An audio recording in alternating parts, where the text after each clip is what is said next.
처음엔 좀 어색한데 뭐 괜찮다고 생각합니다. 그렇게 되면 이제 과한 데도 안 가게 되고.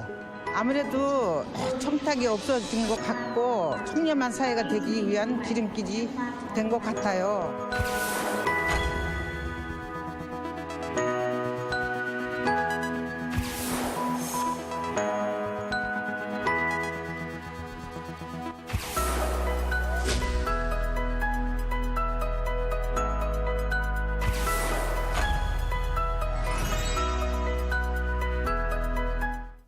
청렴한 사회를 만들기 위한 청탁금지법, 시행된 지 넉 달이 다 돼가는데요. 우리 사회가 어떻게 변화하고 있는지 서울 스튜디오 연결해서 알아보겠습니다. 김초희 아나운서.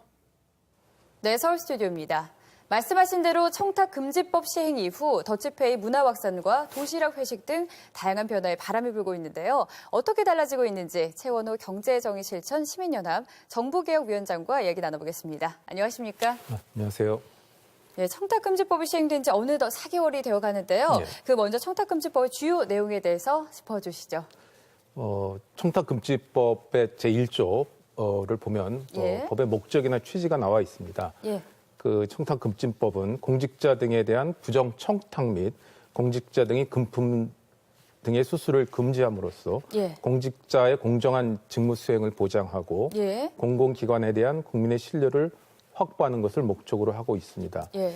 이런 점은 지금 아직까지 우리 사회가 공직사회가 그 부정 청탁과 금품 수수가 있다라는 것을 이제 반증하는 건데요. 예. 이런 우리 사회에 만연했던 부정부패를 근절하기 위해서 도입된 법입니다. 이 청탁금지법의 핵심은 공직자의 공공성이 강한 민간 영역 종사자에 대한 금품 제공과 부정 청탁을 직무 관련성과 상관없이 처벌할 수 있다는 점에서 큰 특징이 있는 법입니다. 기존에는 직무 관련성이 있는 경우에만 처벌할 수 있었지만 이 법에서는 직무 관련성이 없다고 하더라도 공직자 등에 대한 금품 수수를 금지하고 있습니다. 근데 이 법이 왜 예. 중요하냐면은 예. 우리가 이제 항상 뭐 반부패 이야기를 합니다면은 그 나라의 청렴 수준이 높아지면 높아질수록 경제 성장하고도 긍정적인 상관관계가 있다라는 것입니다. 예. 그러니까는 우리가 청렴 수준을 나타내는 국제적인 지표로 소위 부패 인식 지수라는 게 있습니다. 부패 인식 지수를 보면은 우리가 170개국 정도 중에서 40위권 정도에 머물러 있습니다. 그걸 특히 이제 OECD 국가로 좁혀서 보면은 예. 뭐 30여 개국 중에 우리가 27위 정도 하고 있기 때문에 예. OECD 국가 중에서는 굉장히 낮은 수준입니다. 그러네요. 그래서 한 민간 연구원의 분석에 따르면은 OECD 평균 수준의 청렴도만 담보가 된다고 하더라도 경제 성장률이 0.7% 정도 더 성장한다라는 거죠. 실제 그 청렴 수준하고 1인당 GDP 수준을 보면은 굉장히 강한 상관관계가 있습니다. 강한 상관관계가 있다라는 게 무슨 얘기냐면은 잘 사는 나라일수록 청렴 수준이 높다라는 얘기죠. 그래서 단순히 우리가 이제 부패를 척결하자라는 차원이 아니고 청렴 수준을 높임으로 해가지고 정책 결정의 품질을 높일 수가 있고 그렇게 되면은 사회에 굉장히 긍정적인 기여를 하고 나아가서는 경제 성장에도 긍정적인 기여를 할 수 있다라는 거죠. 따라서 이 청탁금지법을 시행함으로 해가지고 예. 조금 뭐 불편하다, 뭐 아니면 경제가 위축됐다, 경기가 위축됐다라는 것도 사실은 실증적인 데이터 보면 그렇지 않은데요. 예. 그런 거에 대해서 불편하게 생각하지 마시고 이 법의 취지에 대해서 굉장히 긍정적으로 생각하는 그런 풍토 내지는 그런 것들이 좀 확산됐으면 합니다. 예, 알겠습니다. 그 청탁금지법에 시행이 되고요. 그 더치페이가 늘어나고 혼술족이 증가하고 있다고 합니다. 이렇게 보면요. 사회 곳곳에 모습이 달라지고 있는데요. 이 밖에 또 어떤 변화가 있을까요?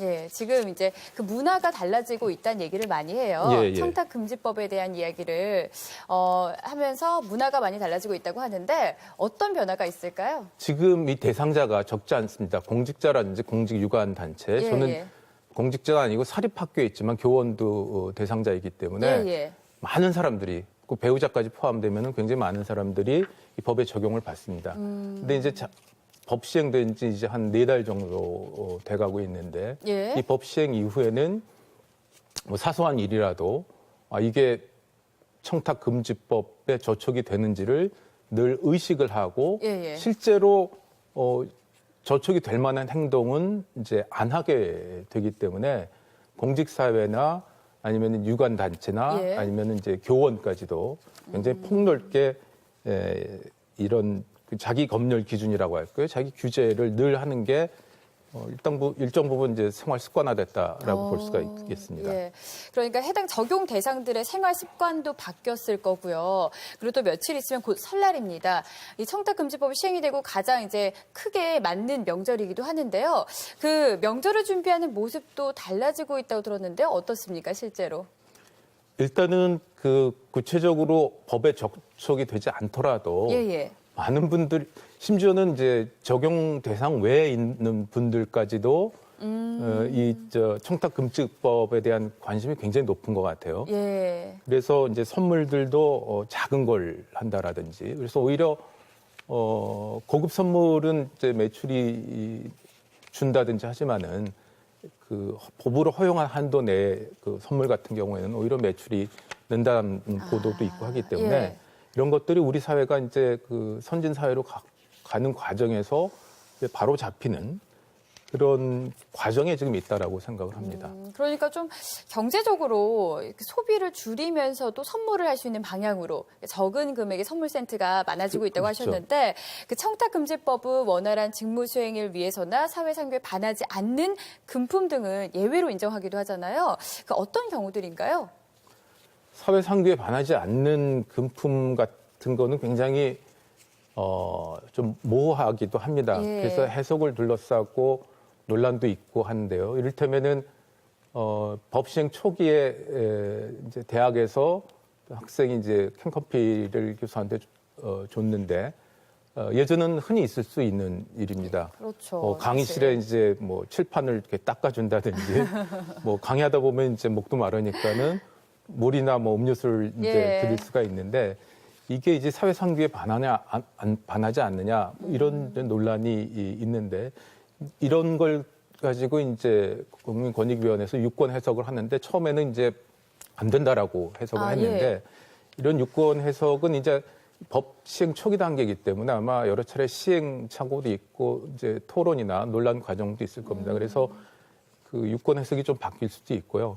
이를테면은 그 어떤 기준을 정해서 일괄적으로 제시하는 선물 이런 거는 예, 예. 이제 공무원한테 그 해당 업체에서 줬다고 하더라도 예. 일정 가액 이하고 일정 뭐 특정인한테만 제공하는 게 아니라고 한다면은 그 선물은 이제 허용될 수 있다라는 게 유권 해석인 것 같습니다. 그럼 이제 좀 구체적인 사례를 통해서 짚어보도록 할게요. 졸업식에서 네. 선생님께 꽃다발을 주는 거 괜찮습니까?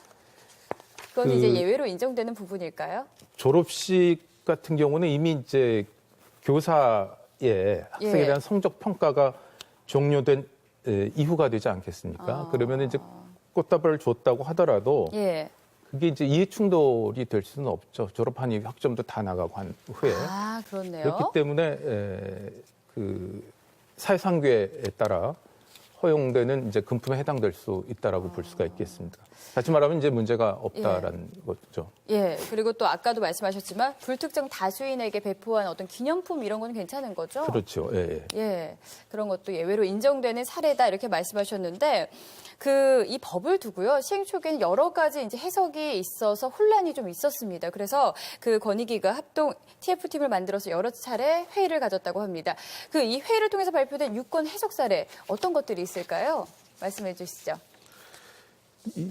유권 해석 사례라는 게 좀 예, 예. 전에도 말씀드렸던 건데 이를테면은 그 공직유관단체 직원이 예예. 소속 기관으로부터 겸직 허가를 받고 학교에서 1년간 그 겸임교수로 출강을 나가게 됐습니다. 이런 경우에도 법에 저촉이 되고 사전 신고를 해야 되나요? 뭐 이런 이제 예. 그 문제 제기에 대해서 이제 해석을 한 바에 따르면은 공직자 등이 그 소속 기관장의 겸직 허가를 받고 학교 출강을 나가는 경우에는 사전 허가를 받고 고유 직무를 수행하는 것이므로 예. 청탁금지법 제10조 1항의 외부 강의에 해당되지 않는다고 봤습니다. 따라서 별도의 외부 강의로 사전 신고를 할 의무는 없다라는 게 이제 유권 해석입니다.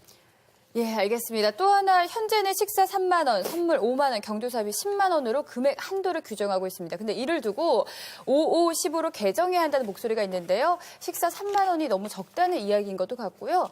이에 대해서 어떻게 보십니까? 그건 기존의 관행에 비춰봤을 때 그렇게 한다고 하는데 일부 그런 움직임이 있는데 예. 제가 속한 시민단체도 반대 성명을 냈고 제 개인적으로도 우리가 기존에 관행적으로 생각했던 기준을 좀 바꿔야 된다고 생각을 합니다. 그래서 3만 원의 식사라는 게 많으면 많다고 볼 수도 있고 적으면 적다라고 볼 수도 있겠지만은 일반 서민들은 뭐 10,000원 넘는 식사 하는 일도 별로 없죠. 그래서 일부 불편하다라는 의견에 따라서 섣불리 개정을 하는 것보다는 좀 더 충분히 그 시행 상황을 모니터링하고 다각도로 검토한 후에 해도 늦지 않다라고 봅니다. 그래서 당장은 이거를 3, 5, 10을 5, 10으로 고치는 것은 좀 개인적으로도 그렇고 옳지 않다라고 생각합니다. 예, 이 청탁금지법 국민의 85%가 긍정적 평가를 하고 있다고 합니다. 앞으로 더 청렴한 문화 기대해 보도록 하겠습니다. 지금까지 최원호 경제정의실천 시민연합 정부개혁위원장과 함께 이야기 나눴습니다. 오늘 말씀 고맙습니다.